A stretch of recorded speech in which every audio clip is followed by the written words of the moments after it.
No te tomes demasiado en serio, solo eres un mono con un plan. Creo que he citado alguna vez en el podcast esta frase de Naval Ravikant, porque me parece muy acertada. Creo que es un buen recordatorio del lugar que ocupamos cada uno en el universo. Pero a la vez es injusta, porque estos monos que somos, con esos planes que tenemos, hemos alcanzado un conocimiento realmente profundo de ese universo. El de hoy es el último capítulo de la temporada de Kaizen. El podcast y yo volveremos en septiembre, pero terminamos por todo lo alto, con una charla con Juan José Gómez Cadenas, un físico y divulgador que ha trabajado en el CERN, en Estados Unidos, en Japón, y que en la actualidad dirige el experimento NEXT en el laboratorio subterráneo de Canfranc, donde investiga sobre la naturaleza de los neutrinos, unas partículas muy especiales que, como él mismo cuenta en nuestra conversación, pueden ser las responsables de que nuestro universo sea como es.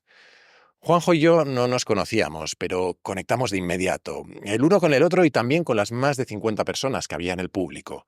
La verdad es que se generó un ambiente muy bonito y fue una entrevista muy especial. Hablamos, por supuesto, del universo y de los neutrinos, pero también de mis comeduras de coco con la realidad y de literatura, porque Juanjo es, además, un excelente escritor y un gran lector.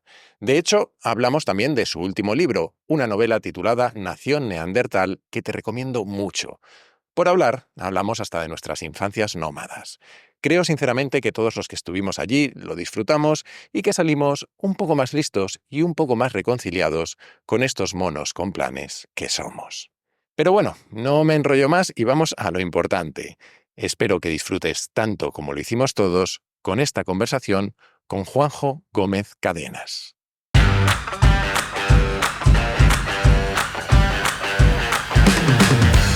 Soy Jaime Rodríguez de Santiago y esto es Kaizen, el podcast para mentes inquietas en el que te acerco a personas, a ideas y a técnicas fascinantes de las que aprender cada día.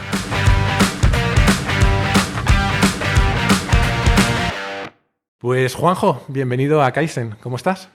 Pues estupendo, un poco apresurado, un poco acatarrado y un poco de todo, pero bien, muy contento de estar aquí. Lo superaremos seguro.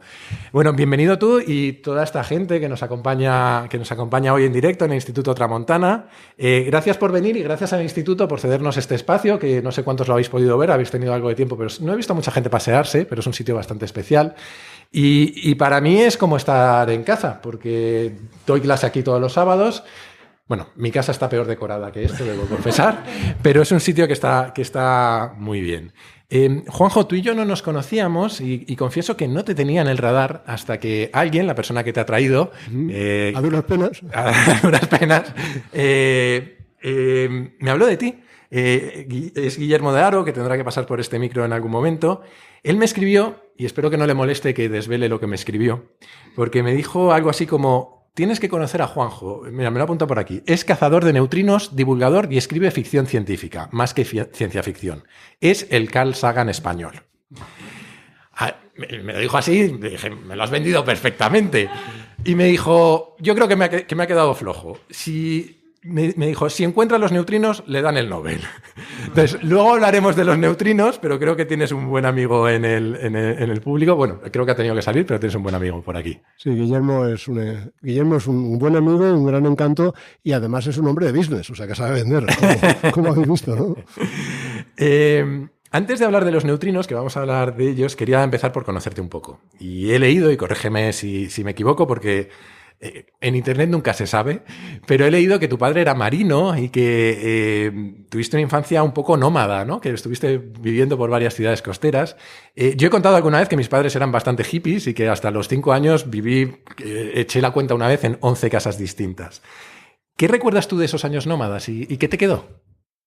Pues mira, de esos años queda 2 o 3 cosas muy claras. Una, la biblioteca de mi padre. Quizá es lo más importante, porque era una cosa que era invariante. Cambiábamos de casa. Mi padre era marino de guerra. Había estudiado en Estados Unidos, era un personaje muy curioso.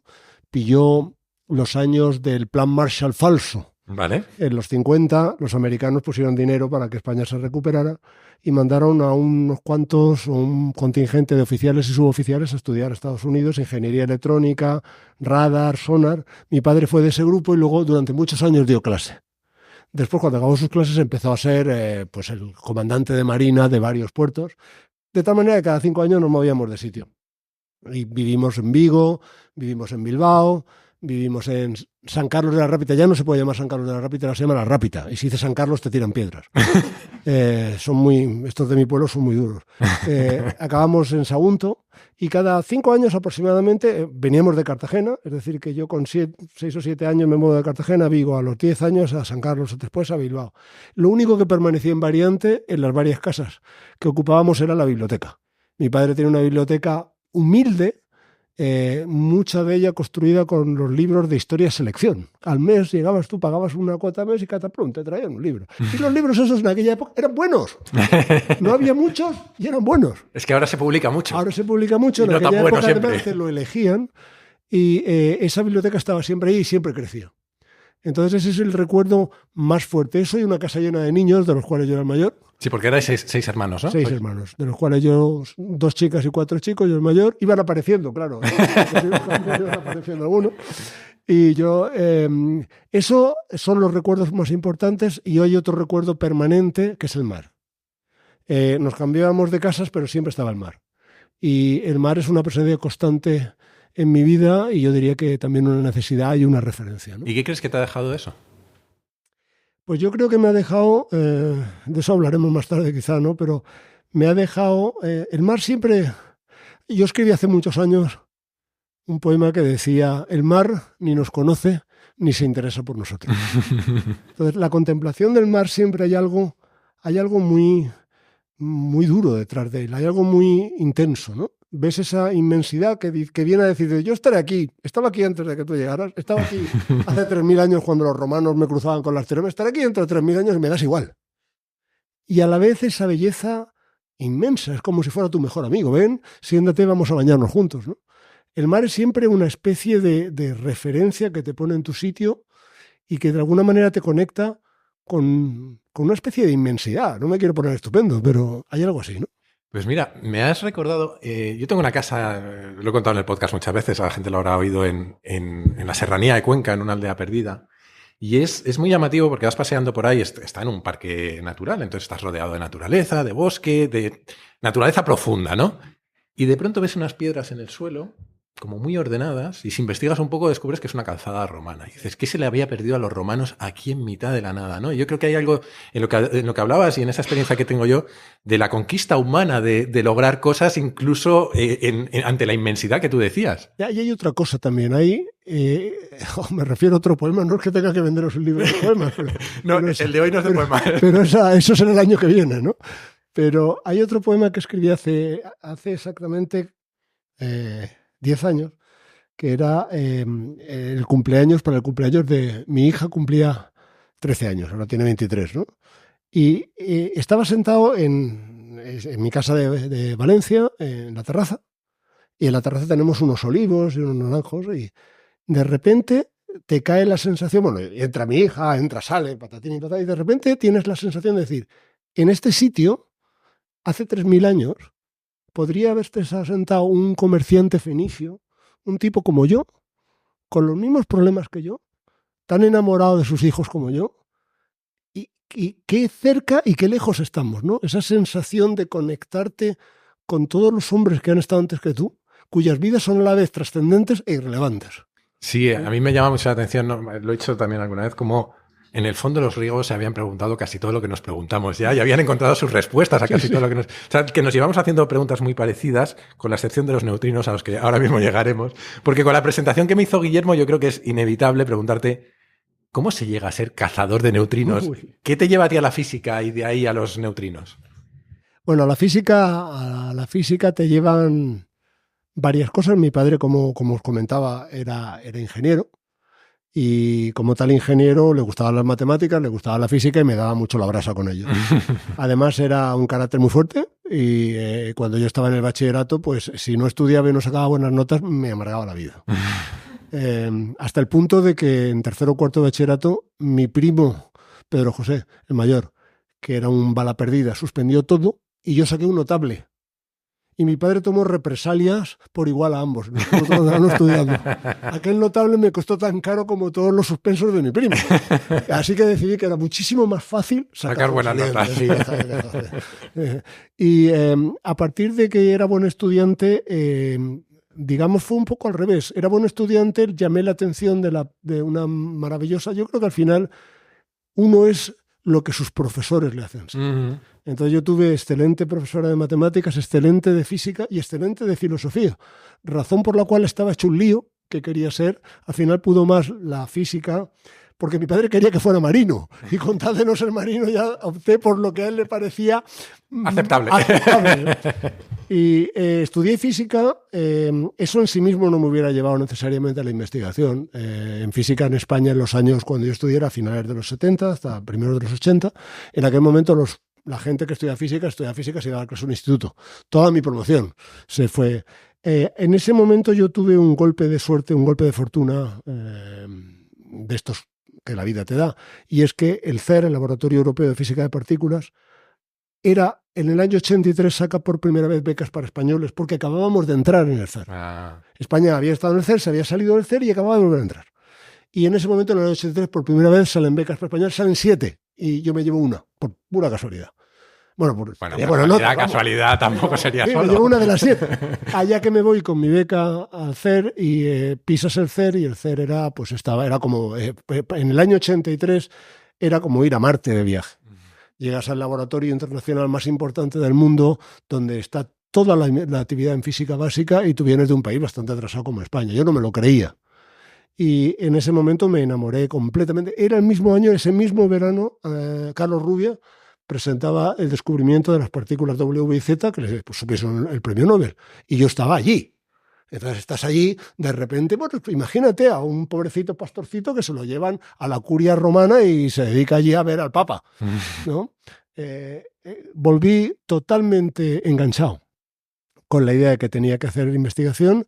Mi supervisor de aquel verano dijo que no había conocido nunca a nadie tan desesperado por hacer ciencia como yo.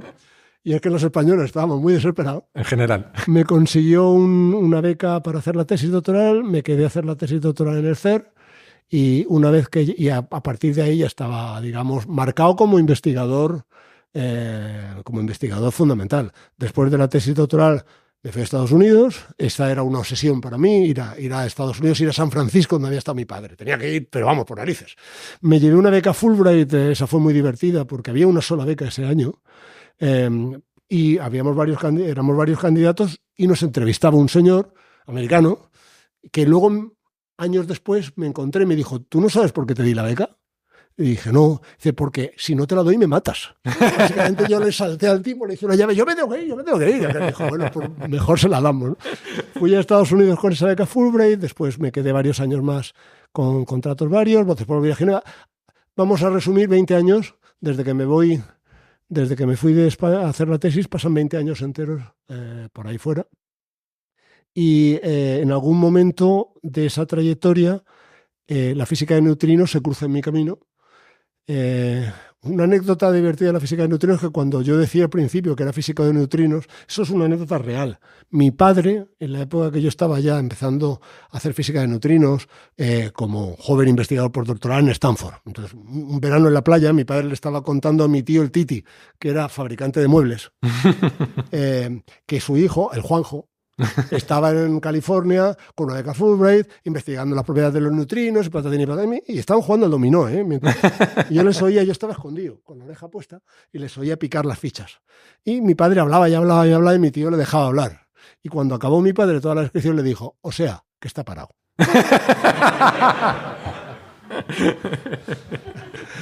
Y así fue un poco como acabé en este oficio tan raro, ¿no?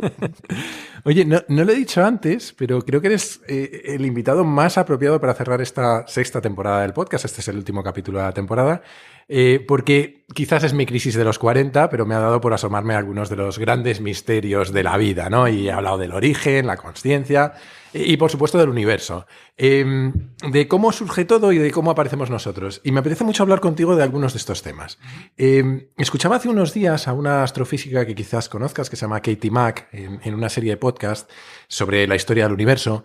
Y la primera pregunta que le hacían, supongo que es la peor que se os puede hacer, porque le preguntaban ¿por qué existe el universo? No te voy a hacer esta, aunque si tienes la respuesta te la agradezco.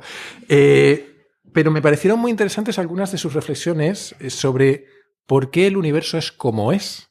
Por ejemplo, alrededor de la asimetría entre materia y antimateria. Así que esa pregunta sí que te la voy a hacer. ¿Por qué el universo es como es? Bueno, esa es a responder esa pregunta es a lo que le he dedicado yo toda mi carrera, vamos a decir así, ¿no? Hoy tenemos menos tiempo, pero seguro que lo conseguimos.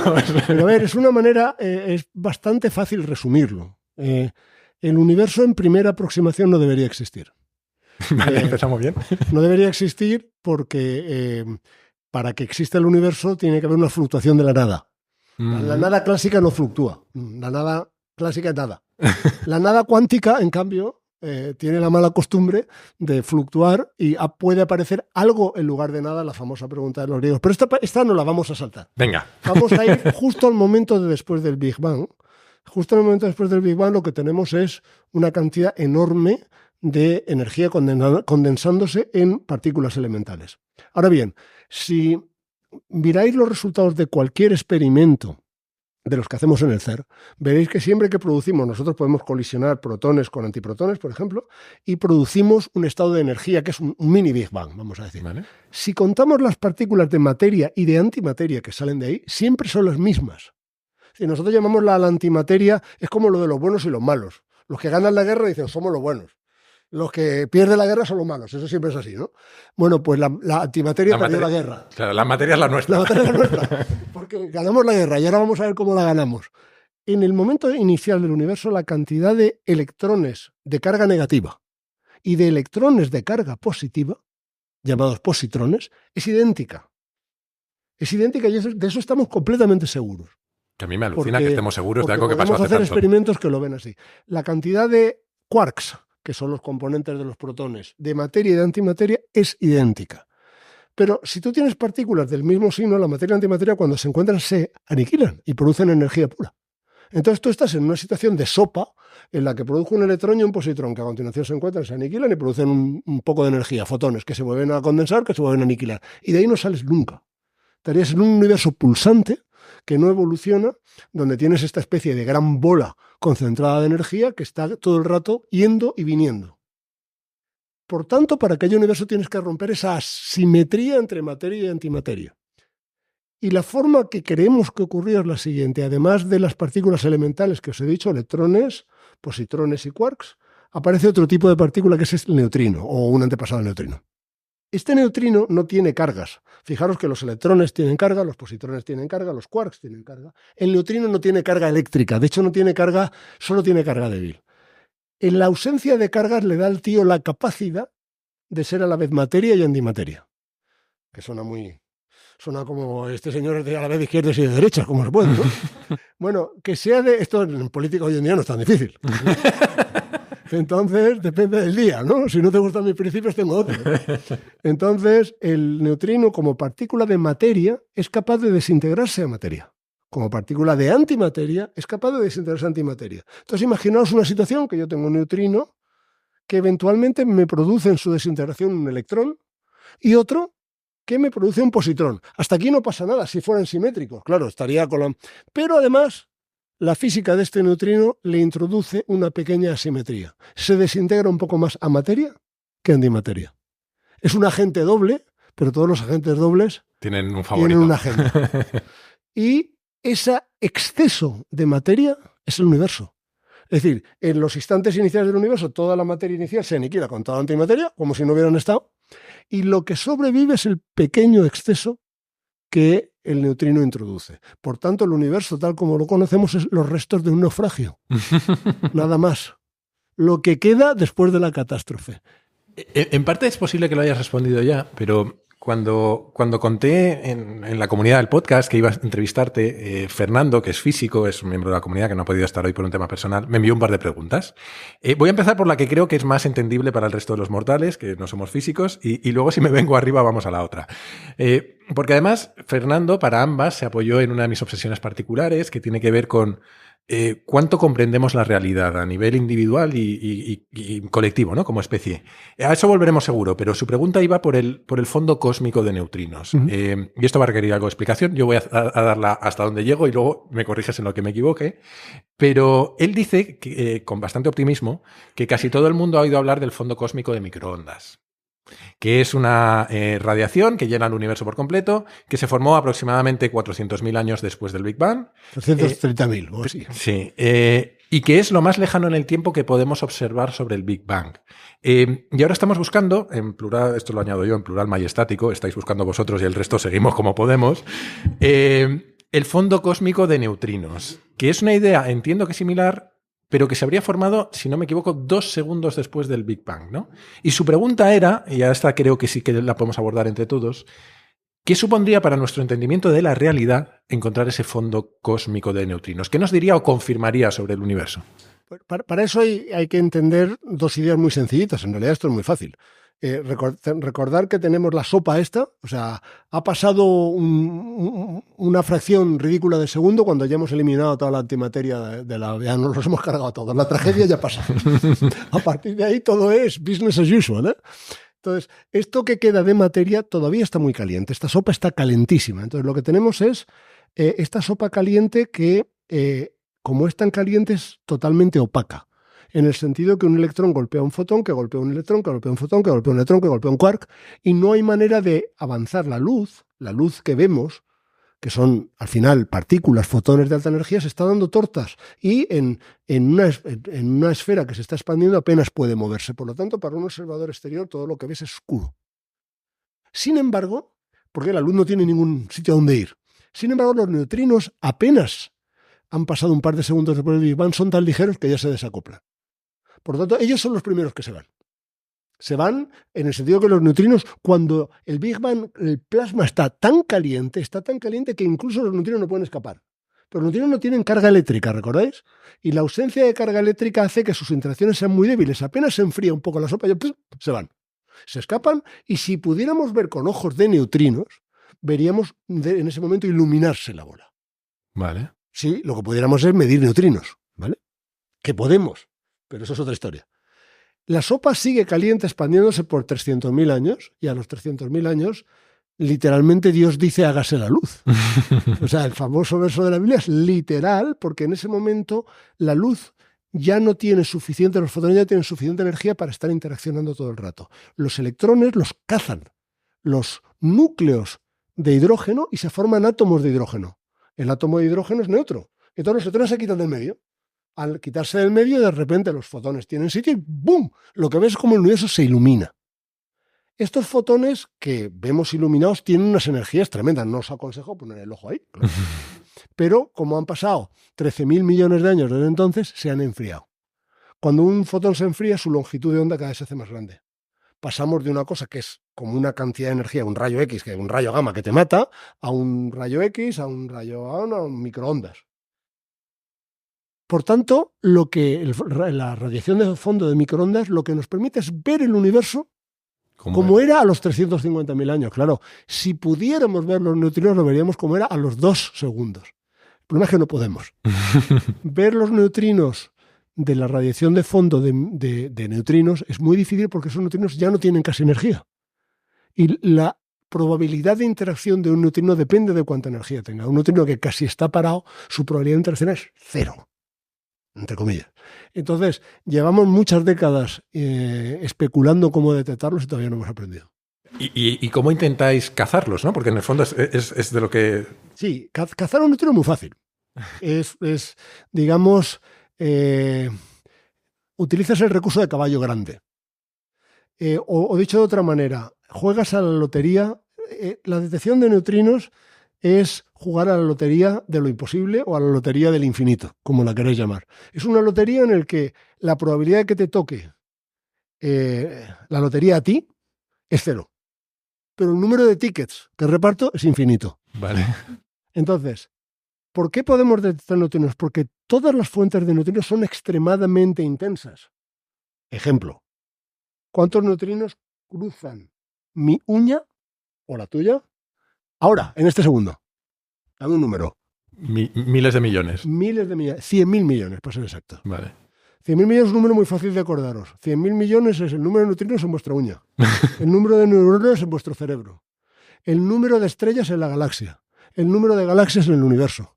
El número de todos los vivos y todos los muertos. Eso lo calculó un amigo mío una vez. El número de personas que han existido en la humanidad, siempre 100.000, 200.000, millones. Orden de magnitud. Se entiende. ¿Vale? Vale. Como hay tantos neutrinos, la probabilidad individual de un neutrino es 0. Pero hay tantos... De que alguno caiga. Que uno cae, sobre todo si ponemos detectores muy grandes. Entonces, típicamente los detectores de neutrinos son, pues, uno de los experimentos donde yo trabajo es el detector Hyper Kamiokande en Japón.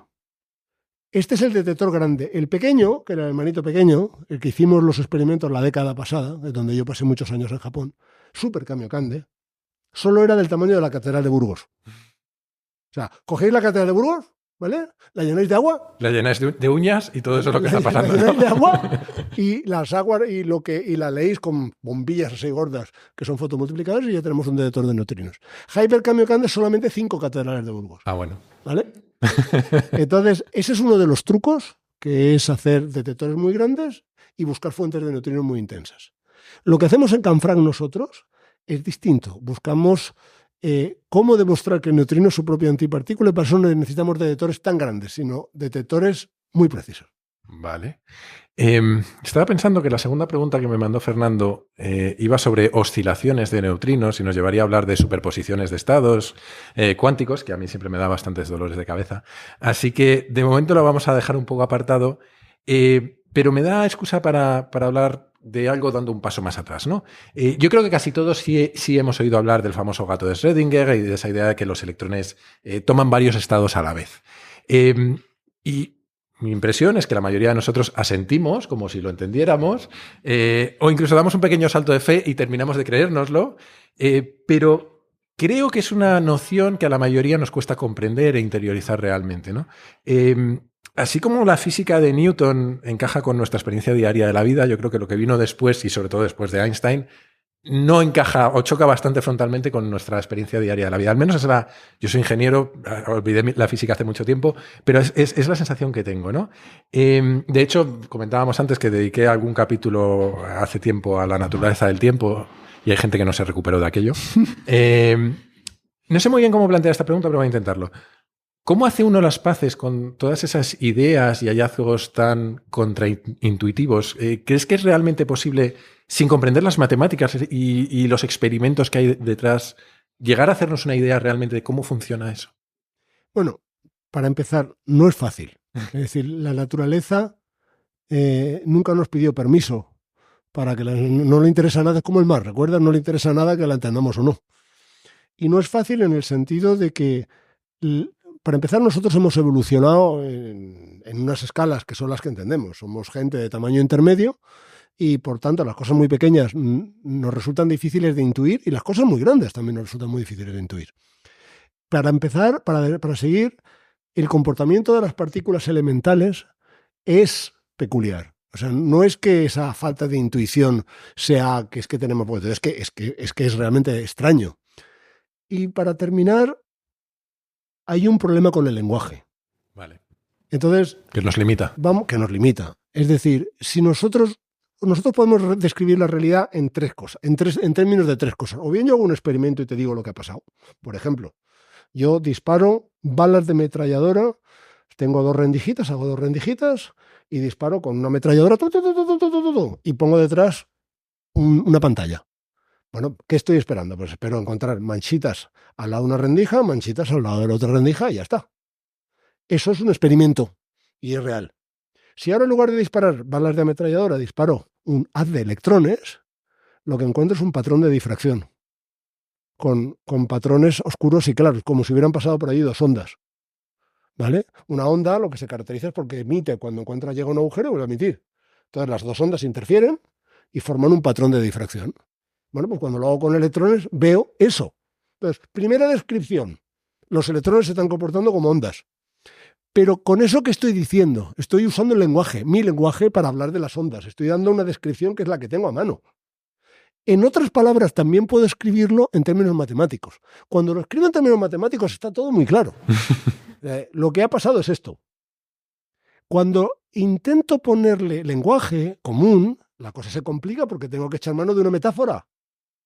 Y cuando encima lo intento explicar, tengo que echar mano de la epistemología y todavía se lía la cosa más. Entonces, no pasa nada porque nos parezca muy raro el universo. Es que lo es. Es que lo es. Y lo que es asombroso es que seamos capaces de entenderlo, de describirlo con nuestras matemáticas y de manipularlo a estos niveles, ¿no?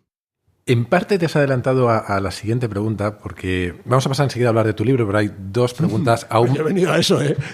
Hablaremos. ¿Qué diría Paco Umbral? Hablaremos del libro. Pero hay dos preguntas aún más raras que no me resisto a hacerte. Vuelvo a mi obsesión con la realidad. Creo que es evidente que a lo largo de la historia lo que hemos es ido encontrando mejores explicaciones a cómo son las cosas. O como dice David Deutsch, que de alguna manera estamos siempre al comienzo del infinito. Justamente. Has dado con mi autor preferido. Sí, que estamos me alegro mucho. Es durete de leer, aviso. Es inspirado completamente. Pero es muy guay. Él viene a decir que cada explicación nueva nos trae nuevas preguntas. Y relacionado con esto hay un pensamiento que a mí me perturba y que no soy capaz de eliminar del todo, y a lo mejor tú me ayudas. A ver si soy capaz de expresarlo. Creo que efectivamente hemos ido construyendo explicaciones y modelos que explican cada vez mejor cómo se comporta la realidad que podemos observar por nosotros o con los mecanismos que hemos construido, ¿no? Desde telescopios hasta colisionadores de partículas, lo que queramos. Lo que a mí me perturba, y es una rayada mía personal, ya lo aviso, es si podemos ser como las hormigas que les construimos una carretera al lado, cruzan la carretera y no saben lo que es la carretera, no la entienden, notan sus propiedades pero no la entienden. Es decir, ¿hasta qué punto lo que estamos comprendiendo es la realidad y no el subconjunto de manifestaciones que podemos captar de algo que tiene una complejidad o una naturaleza que nos excede? Y sé que la pregunta es rara y probablemente no tiene respuesta como tal, pero a mí me obsesiona mucho ese mapeo entre los modelos que construimos y la realidad subyacente. Sí. Es una muy buena pregunta, es muy válida y no tiene una respuesta universal, ni mucho menos. Para empezar, porque hay gente bastante radical que opina que al final nosotros tenemos... Aquí hay de entrada una posición filosófica a adquirir. Y yo te diré cuál es la mía. Vale. Y la de David Deutsch, por cierto. O bien te defines como un platonista. Vale. Y digamos... Los griegos lo sabían todo. Ya estaba todos los griegos. Digamos, asumes que la realidad externa existe y está ahí. Y es asumible de ser descubierta. O bien eres un wittgensteano y dices que te estás inventando la realidad con el lenguaje y que más allá del lenguaje no hay realidad, ¿no? Yo no creo que el jurado haya llegado y haya dicho, oye, esto está decidido aquí. Lo que pasa es que yo soy platonista por una razón, porque cuando estoy en un avión tengo la bastante esperanza de que el piloto, digamos, no piense esto es todo una cuestión de decir el lenguaje, voy a soltar la mano del avión y que aterrice el solo, porque total, la realidad tiene la mala costumbre de estar muy presente. Y por tanto yo tiendo a tomármela en serio. Yo te diría la pregunta tuya que hay varias cosas. La primera, está claro que la realidad ocurre, la vamos descubriendo. Fijaros que la realidad es la combinación de un universo externo, que yo asumo que está, hay otros que no, pero yo asumo que está, y nuestra observación de él. Los filtros que va pasado por un cerebro que es una neural network enorme, ¿vale? De la que tampoco sabemos autorreferenciarnos. Por tanto, el problema de entrada es complejo. La forma que yo tengo de centrarlo y de que no me vuelva loco es darme cuenta que nuestro mismo modelo es capaz de hacer cosas muy interesantes a muchas escalas y son coherentes. Si yo explicara el universo porque hay un genio que tira de la alfombra y por eso me caigo, necesitaría un genio para cada cosa que pasa. Con las teorías científicas, con los modelos científicos que defiende Deutsch y defiendo yo, esencialmente eres capaz de una sola explicación, vale para muchas cosas. La teoría de la gravedad me sirve para explicar por qué se caen las manzanas, por qué nos pegamos una torta si tropezamos, por qué giran los planetas, por qué giran las galaxias. Entonces, eso me da la impresión que nos reafirma que tenemos explicaciones exactamente como dice Deutsch, no perfectas, pero cada vez mejores, de la realidad. Que por lo tanto, vamos perfecta. asintóticamente encontrando explicaciones cada vez más satisfactorias de la realidad que nos rodea. Vale. Mi otra pregunta rara. Esta tiene que ver con otro de los misterios que he tratado en esta temporada y que a la gente le ha levantado mucha curiosidad, que es la consciencia y en particular, porque poco a poco cuando uno tira ese tema acabas inevitablemente en el debate sobre el libre albedrío, ¿no? Uh-huh. A mí me gusta pensar que he decidido hacerte la pregunta que te voy a hacer, pero hay quien piensa que todo lo que hacemos está determinado a nivel biológico, fisiológico, en el fondo físico, ¿no? Y que la voy a hacer porque no tengo más remedio que hacerla. Porque además todo en este universo nos ha llevado a este punto y a hacer esto. Y hasta donde yo sé no hemos encontrado tampoco una respuesta si las cosas son de una forma u otra, pero ¿qué piensas tú? ¿Vivimos en un universo determinista o queda espacio para el azar y la voluntad? A ver, yo también aquí soy bastante radical. Me parece perfecto. Yo pienso que vivimos en un universo profundamente indeterminista. Me alegro porque es mi postura también. Que el universo es indeterminista, además a todos los niveles. Te vas a la mecánica cuántica no hay determinismo, valga. O sea, lo único que tú puedes decir un electrón es escribir una función de onda de probabilidad. No tienes ni idea si lo vas a encontrar o no. Por tanto, en la estructura básica, la textura, el tejido del universo es indeterminista. Ya tendría narices que si el universo es indeterminista en su tejido, nosotros fuéramos deterministas. Lo segundo que estoy estoy yéndome, digamos, a lo que sería el libre albedrío del universo. Uh-huh. Es decir, ¿puede uno realizar el sueño de Laplace? Es decir, ¿saco la función de onda de todas las partículas del universo y por lo tanto se principio? No puedes, la mecánica cuántica no te deja. Y en consecuencia, tú no tienes ni idea de lo que le va a pasar al universo mañana, porque en principio básico, o explicándolo como le gusta mucho explicar a Deutsch, no puedes construir un computador que calcule el estado de lo que va a pasar a continuación en un tiempo finito. O sea, costaría muchos más años, muchos órdenes de magnitud más de los universos de los que disponemos. Por tanto, el universo es indeterminista. Segundo, el cerebro humano es indeterminista.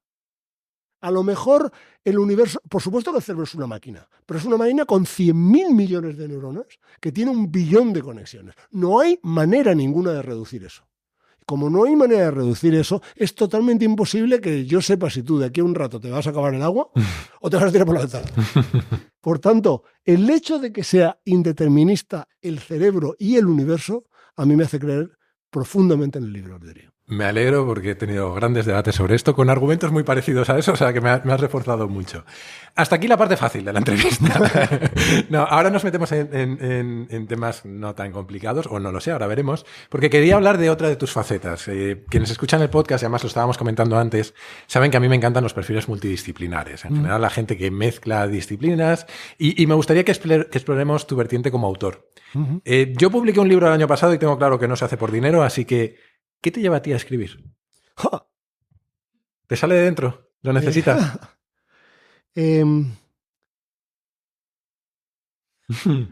A ver... Al final va a ser la parte difícil esta. Es la parte difícil. Esta es una pregunta que llevo años intentando respondérmela. Hubo un tiempo que tenía una respuesta fácil. Yo escribo para hacerme millonario. No ha funcionado. No. Definitivamente no ha funcionado ni un poco. Con lo cual este argumento que a mí me iba bien en mis años de juventud, decía, no, yo escribiré un bestseller y tal, me forraré y tal. Nada. Eso no funcionó.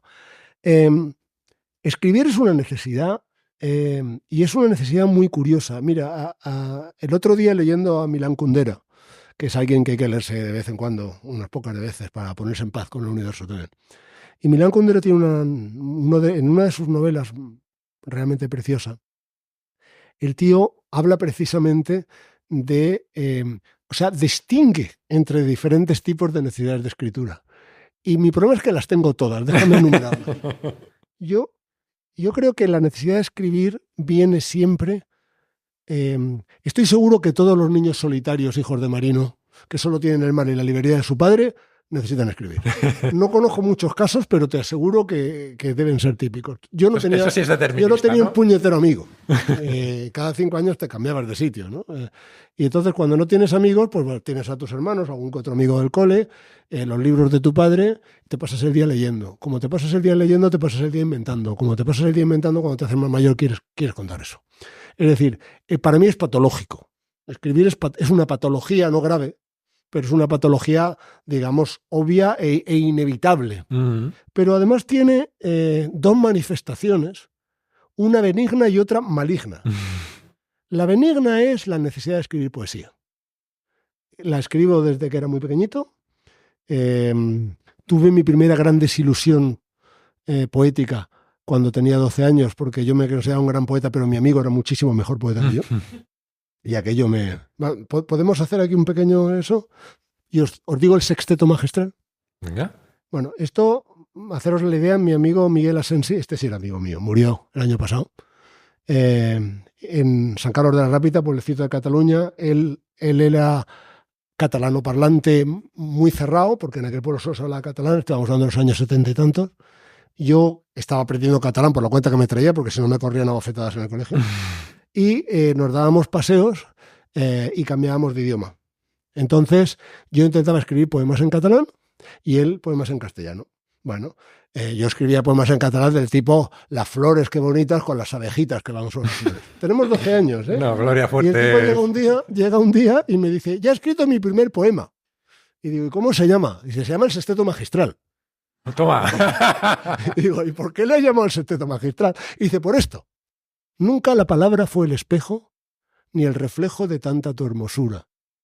No halló poeta tal ventura, ni tanto embriagarse con tal arte, que al querer con su pluma reflejarte, y al no poder, llorar su desventura.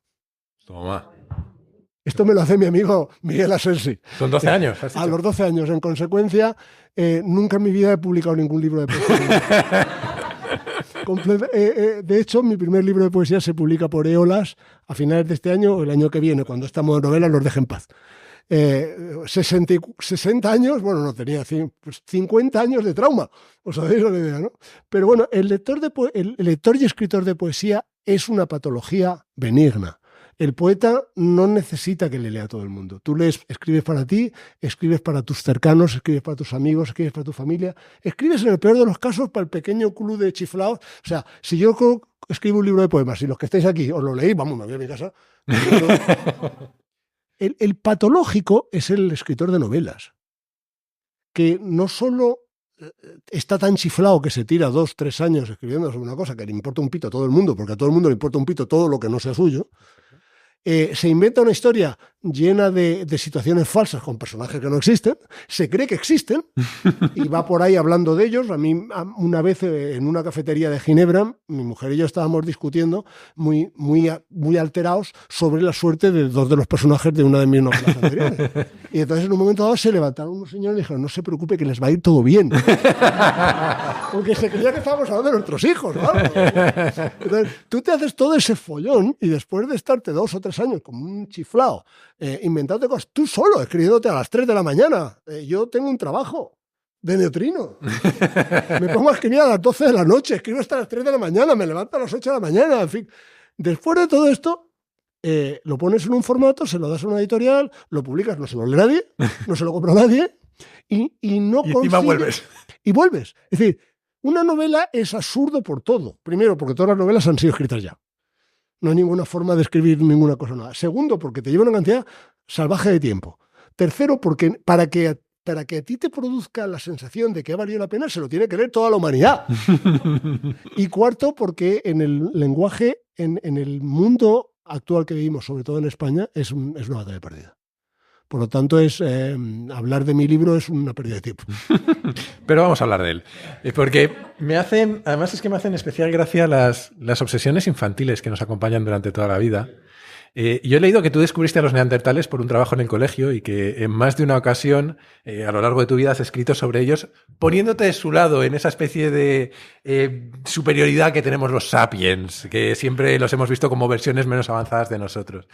Y ahora en el libro partes de una premisa fascinante, que es cómo serían si los clonáramos y vivieran entre nosotros.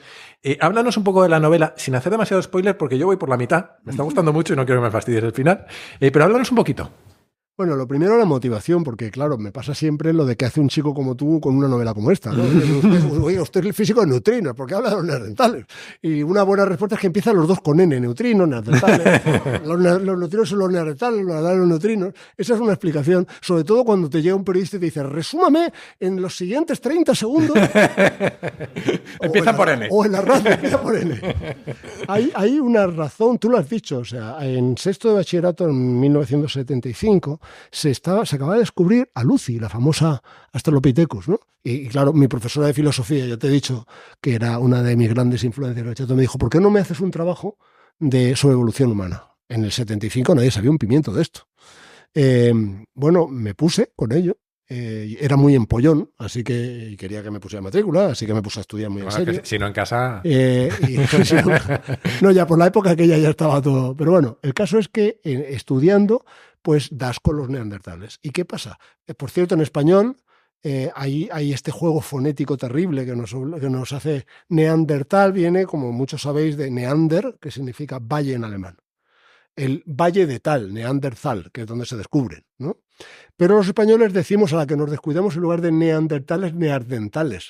Se nos confunde la N con la R. Y esto es una cosa corriente. Yo la tengo que pensar cada vez.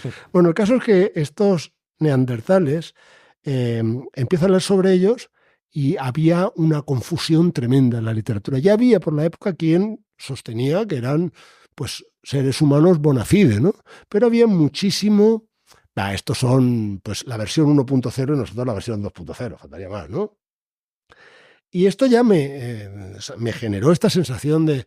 Pero bueno, hice mi trabajo, me olvidé de ellos y no volví a pensar en ellos hasta el año 80 y tantos, cuando estrenaron el famoso clan del oso cavernario. A ver, ¿habéis visto la película?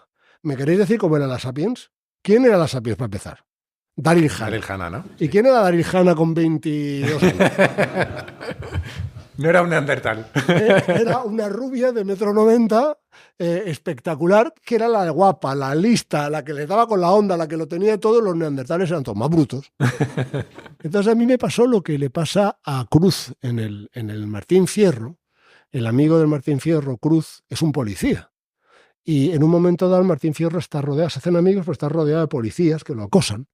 Y el Cruz, que ha venido allá a detenerlo, ve la situación y se cabrea. Y dice, Cruz no consiente que se mate así a un valiente. Y se cambia de bando.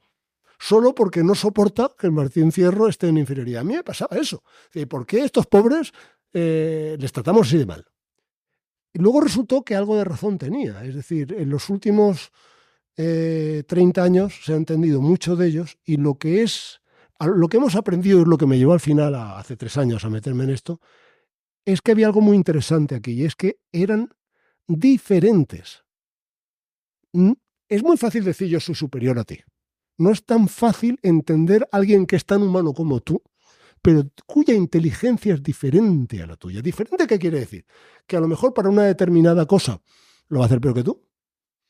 Por lo que sabemos, por las mejores teorías que tenemos, la forma de diferenciar entre los cerebros de ambas subespecies o ambos primos sería imaginar que nuestro cerebro tiene más RAM y el suyo tiene más flash memory, más memoria en disco.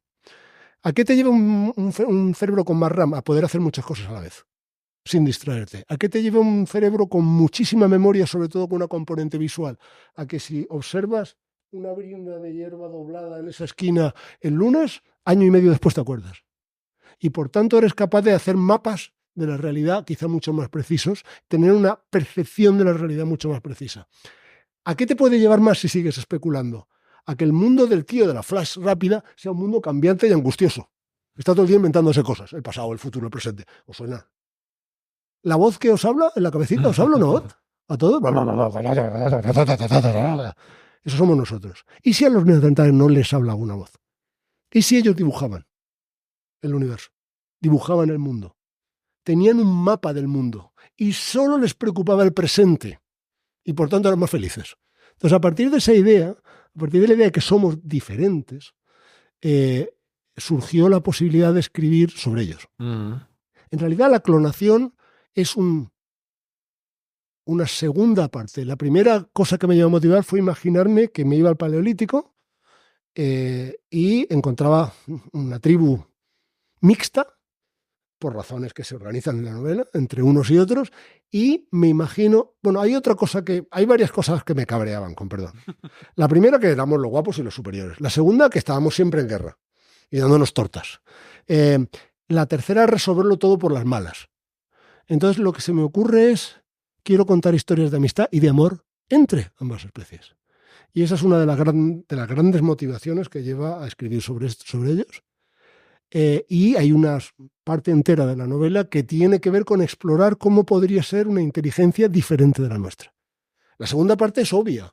Tenemos el genoma fósil disponible. En 2022, Svante Pääbo se llevó el premio Nobel por secuenciar completamente el genoma neandertal y ahora mismo hay ya unos 10 genomas diferentes. Es decir, podríamos, utilizando las técnicas genéticas de las que disponemos o dispondremos en poquísimo, regenerarlos. Y si podríamos, querríamos... ¿Debemos? ¿Debemos? Y ahí viene la segunda parte. Y luego está la foto de la chica, pero eso es otra historia.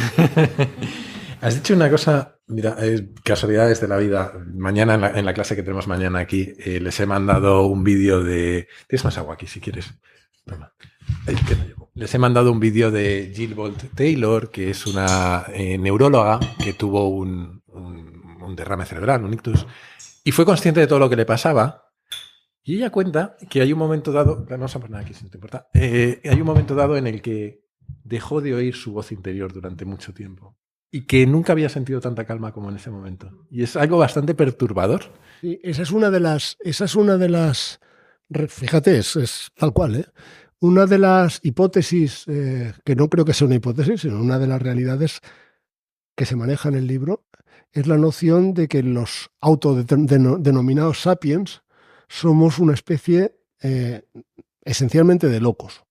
O sea, el exceso de CPU genera esta neurosis, voz. Casi Entonces, neurosis, ¿no? De hecho, el protagonista, el mayor protagonista de la primera parte, que es un neandertal muy razonable, él tiene explicaciones perfectas para todo. Dice, claro, están los pobres chiflados porque hablan tanto porque la voz no les deja en paz. Entonces, como no les deja en paz, tienen que hablar todo el rato para no oírla. Entonces, la idea de esta voz que no cesa y que además, si os dais cuenta, somos especialistas, nosotros los sapiens evolucionamos para estar siempre angustiados. Si tenemos un cáncer terminal, estamos angustiados porque tenemos un cáncer terminal. Si nos estamos arruinando con los negocios, estamos angustiados por eso. Si nos va todo bien, estamos angustiados porque no funciona la calefacción, porque no funciona no sé cuántos, o porque mi vecina me ha escrito un WhatsApp así como a la manera. Y ese estar angustiado tiene mucho que ver con la necesidad constante de reinventar cosas, ¿no? Eso junto que proyectamos al futuro, porque nos lo inventamos continuamente. Y proyectamos al pasado porque nos lo inventamos también. Casi todos los recuerdos que tenemos son falsos, como saben los... Bueno, somos realmente, desde el punto de vista del muy sensato neandertal, estamos como cabras. Oye, leí una entrevista tuya en la que hablabas de la diferencia entre la ciencia ficción y la ficción científica y ponías de ejemplo las novelas de ciencia ficción de los 50, que a mí me fascinan. Hay en concreto un libro de relatos de Heinlein que toma el nombre de uno de ellos, que supongo que en castellano será El hombre que vendió la luna, The Man Who Sold the Moon, es en inglés, que me alucinó por la inocencia y creo que por el optimismo que dejaba entrever que en esos años tenían del futuro y también por la obsesión por la conquista del espacio. Hace poco, en esta misma sala, en una clase que nos dio, invité a una persona que se llama César Astudillo y le pedí que nos hablara de perspectiva de futuros. Y nos dejó una frase que quiero trasladarte porque me gustó mucho. Él dijo que todo futuro que imaginamos tiene algo que cambia, algo que no cambia y una teoría del cambio. Puedes exponerlo sobre tu novela o sobre tu visión del futuro si es diferente, pero ¿qué crees que va a cambiar, qué va a permanecer y por qué en los próximos 50 años? Bueno... A ver, es muy interesante leer a los autores de los 50, ¿no? Primero porque era la época del optimismo después de la guerra. Sí. Los tíos creían que se podía construir un mundo mejor. El mundo estaba roto, pero había muerto mucha gente y por lo visto se habían muerto todos los tontos. Bien. Entonces era un mundo en el que en mitad de la tragedia había la posibilidad de la regeneración y no estaba lleno de gente que pensaba que lo más importante del mundo era su ombligo. Eso se traduce en todo, y en particular se traduce efectivamente en las obsesiones de los escritores de ficción, de ciencia ficción, que tiene que ver con la conquista del espacio porque quieren expandirse, quieren expandir la civilización, creen en la tecnología, creen que la tecnología lo va a resolver todo, ¿no?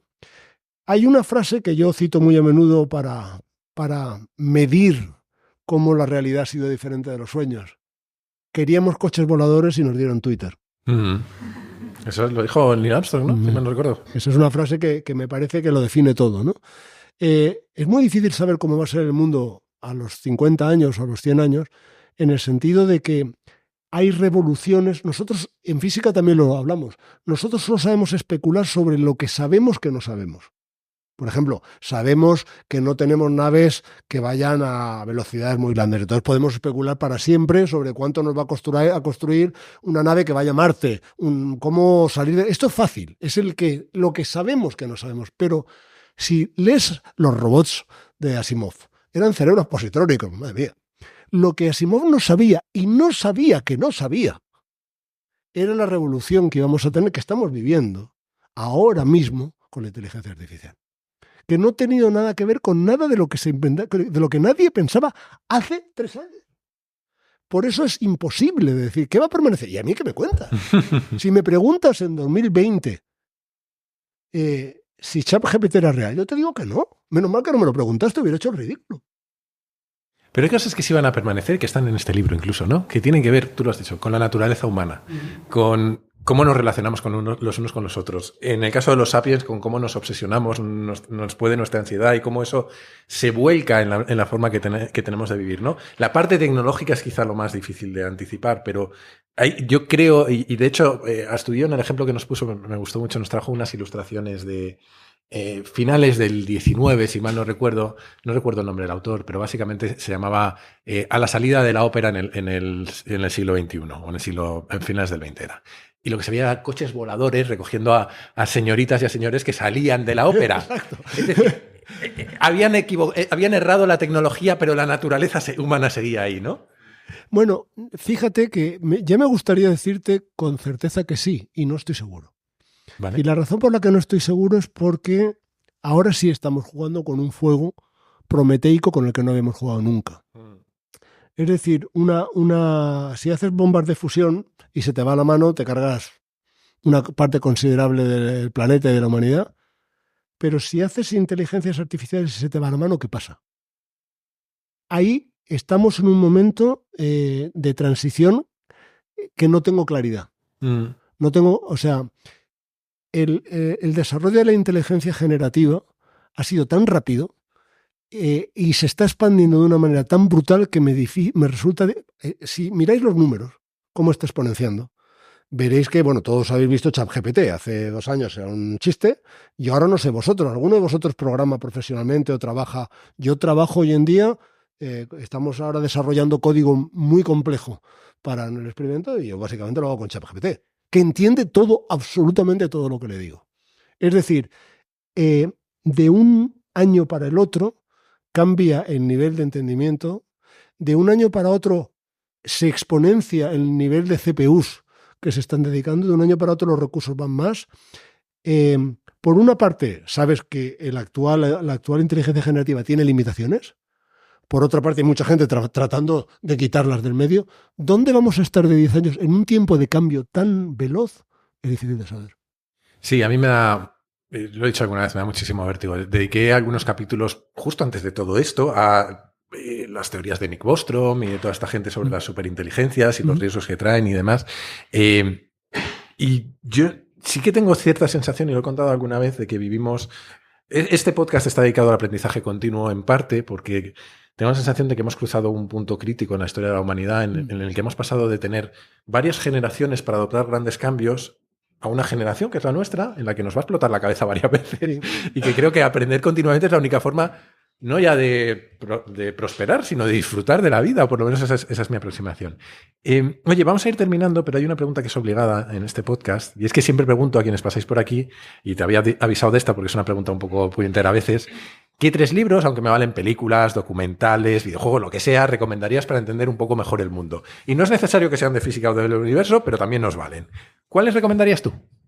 Bueno, a ver, déjame que te multiplique 3 por 3. Venga, dale. Nos llevamos deberes todos. En los primeros tres me vienen a la cabeza porque, pues por una pequeña obsesión, ¿no? Que en mi caso se llama Borges, ¿no? Vale. Entonces, Borges dice que solo se han escrito 3 historias, por eso esto de escribir novelas es una estupidez. Dice que solo hay 3 historias. Una es la de una ciudad sitiada que cae por una traición, por tanto la Ilíada, primer libro.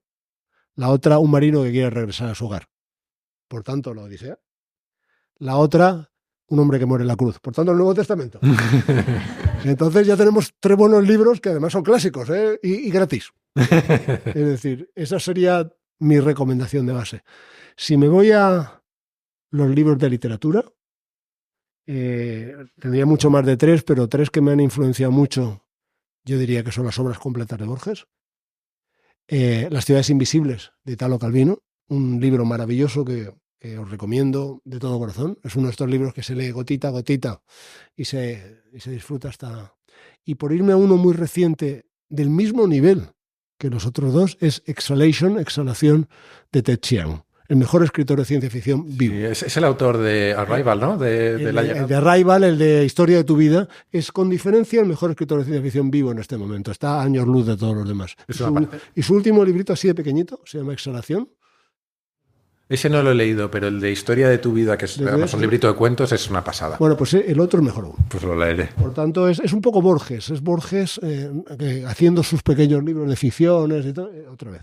Esos serían esos 3. Si queréis 3 libros sobre ciencia, también los podemos hablar. Yo diría que en 3 libros sobre ciencia yo recomendaría Los 3 primeros minutos del universo, de Steven Weinberg, que es un libro fabuloso. El libro de David Deutsch, precisamente.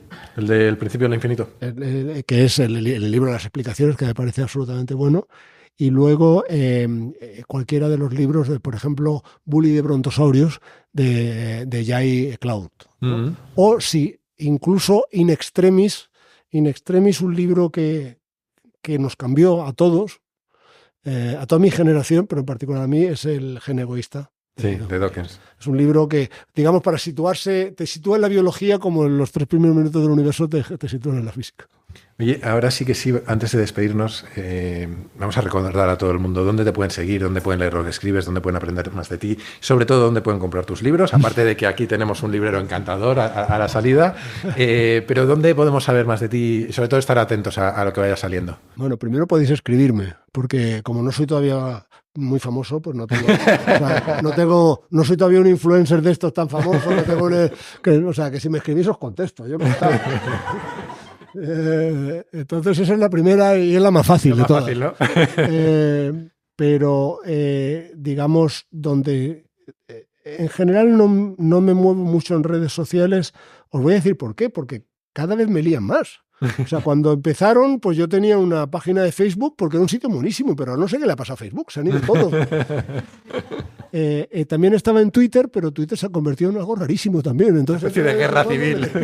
¿Habéis tenido alguna vez la sensación de ir a un club donde antes iban vuestros amigos a tomar cerveza y luego entras allí, está todo lleno de extraños y no conocéis a nadie y estáis hechos un lío y estáis con la cerveza y no conocéis a nadie? Pues eso es lo que me pasa en Twitter. Hace 6 o 7 años ibas, te liabas con unos, con otros. Cuando publiqué El ecologista nuclear, un libro muy cañero, me cogí unas peloteras tremendas con unos y otros por los dos lados, con los pronucleares porque él defendía a los ecologistas y con los ecologistas porque defendía a los nucleares. Me lo pasaba en grande.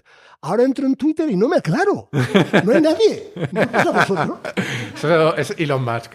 Y luego el resto de las redes sociales que no llego. Mi hija quiere hacerme un TikTok cogiendo el libro y poniendo cara de viejecito y diciendo, cómprame mi libro, por favor. Porque dice que esos TikTok luego se hacen virales y se venden mucho, pero no he caído tan mal. Entonces, TikTok no tengo, pero sí escribo en Jotdown. Escribo mucho.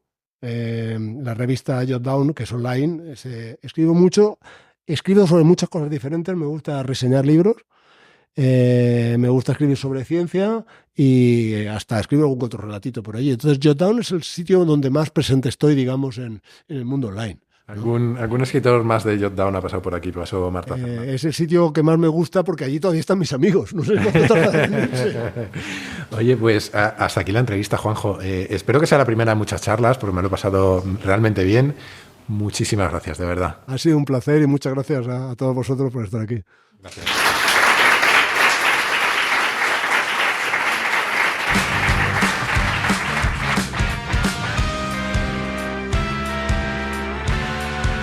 Y hasta aquí el capítulo de esta semana. Espero que te haya gustado. La que viene volveremos con otro tema. Mientras tanto, te animo, como siempre, a suscribirte y recomendar Kaizen en tu plataforma de podcast preferida, en YouTube, en redes sociales o, como creo que es mejor, a tus amigos. Así me ayudas a que el podcast siga creciendo. Además, si te gusta Kaizen, puedes unirte a la comunidad, una forma de apoyarlo económicamente, que yo lo agradezco mucho, pero también de tener un montón de ventajas. Tendrás acceso a un foro en el que encontrarás a otros curiosos compulsivos, recomendaciones de cientos de libros y películas, acceso a contenidos exclusivos, a un feed sin publicidad, a los encuentros que organizamos cada mes y también acceso prioritario a los capítulos que voy a grabar con público. Para hacerlo solo tienes que entrar en mi web, jaimerodriguezdesantiago.com y hacer clic en el banner rojo. Y desde esa misma web o desde mi Twitter, @jaime_rds, puedes hacerme llegar tus sugerencias, tus comentarios, lo que tú quieras. Siempre contesto, aunque a veces tardo un poco. Y recuerda que si quieres participar en el podcast, puedes hacerlo enviando tus notas de audio por WhatsApp al siguiente número, 683-172-622, con el prefijo 34 si lo mandas desde fuera de España. Y esto es todo por hoy. Como siempre, muchísimas gracias por estar ahí y hasta la próxima.